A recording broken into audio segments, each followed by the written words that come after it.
I can replace you in 24 hours, she shouted, her voice trembling with fury and pride. The words cracked through the room like glass shattering on tile. For a moment, everything went still. The ticking clock, the faint hum of the refrigerator, even the breath caught in my throat. Then prove it, I said. I didn't raise my voice. I didn't need to. The quiet carried more weight than any scream could. Her eyes widened, but only for a second. Then her lips curled into that defiant smirk she always wore when she wanted to win, not fix. Fine, she said.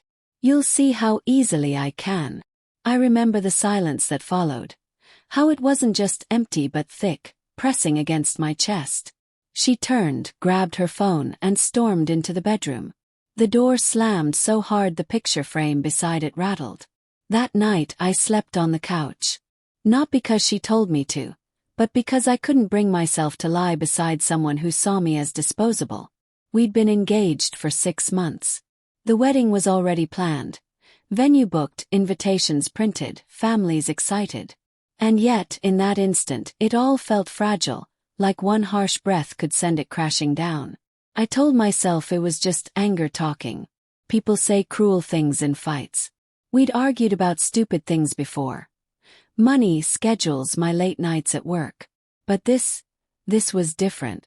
The next morning she was gone. Her coffee cup sat on the counter, untouched. Her ring, still on the table where she'd tossed it the night before. A sticky note was stuck to it. I'll show you. I stared at those 3 words for a long time, trying to make sense of them. By afternoon, I convinced myself she just needed to cool off. Maybe she went to her mother's place. Maybe this was another one of her impulsive gestures.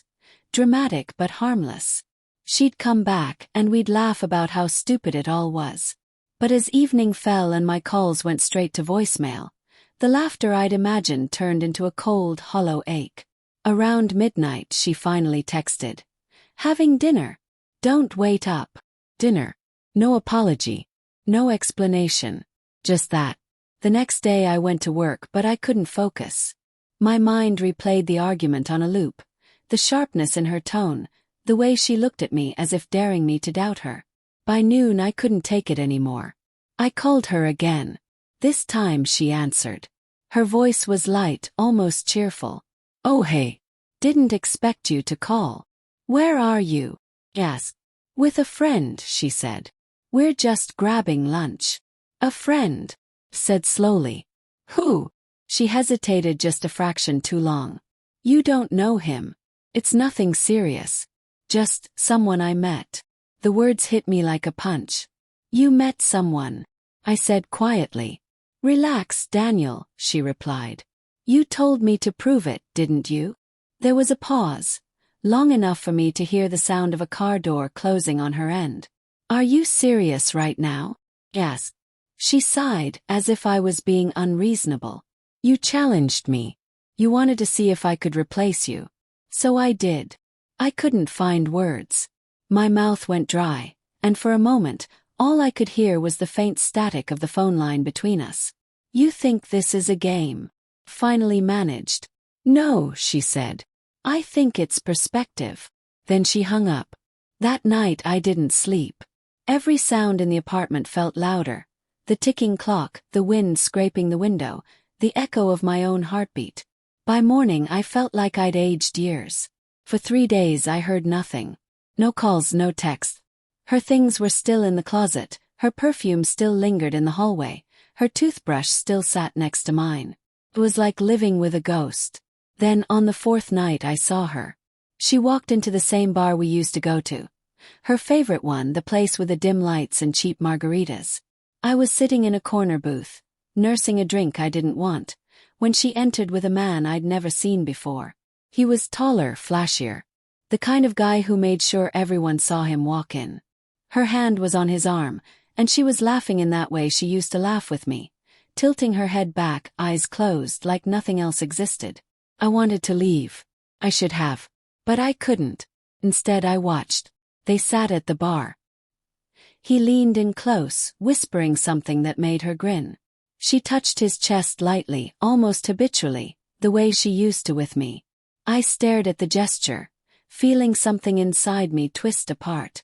After a while she saw me. Our eyes met across the room, and for a moment everything froze. Her smile faded, her hand slipped from his arm, and a flicker of guilt crossed her face. Then, just as quickly, she looked away. That was it. The last thread snapped. I left without saying a word. Later that night she texted, "You shouldn't have come there." I didn't respond. The next morning she showed up at the apartment. Her makeup was smudged, her hair tied up carelessly. She looked smaller somehow, less certain. "Can we talk?" she asked. I stepped aside, letting her in. The silence between us was thick, but beneath it was something else. Regret, maybe, or shame. "I went too far," she said softly. I was angry. "I didn't think you'd take it seriously." "You did though," I said. "You took it seriously enough to prove your point." She winced. "It wasn't about him. It was about us. About how small I felt every time we fought. Like I was losing control." I shook my head. "So you slept with someone to get it back?" Tears welled in her eyes. "I didn't sleep with him. I just wanted you to feel what I felt." I looked at her, really looked at her. Her trembling hands, her bloodshot eyes, the desperation hiding behind her apology. "Congratulations," I said finally. "You proved it." She broke down then, sobbing into her hands. I didn't move to comfort her. Couldn't. When she finally left, she didn't take anything with her. Not her clothes, not her ring. Just herself, and even that felt like too much. Weeks passed. I didn't block her number, but she stopped calling. One night I got an email from her. No subject line. Just a few words inside. "You were right. I can't replace you." I didn't reply. Instead I sat on the couch, the same one I'd slept on that night, and let the quiet wrap around me. The same silence that once felt suffocating now felt like something else. But it wasn't victory. It wasn't revenge. It was just the calm that comes after everything breaks. The stillness left when you realize love can survive almost anything, except being treated like a dare.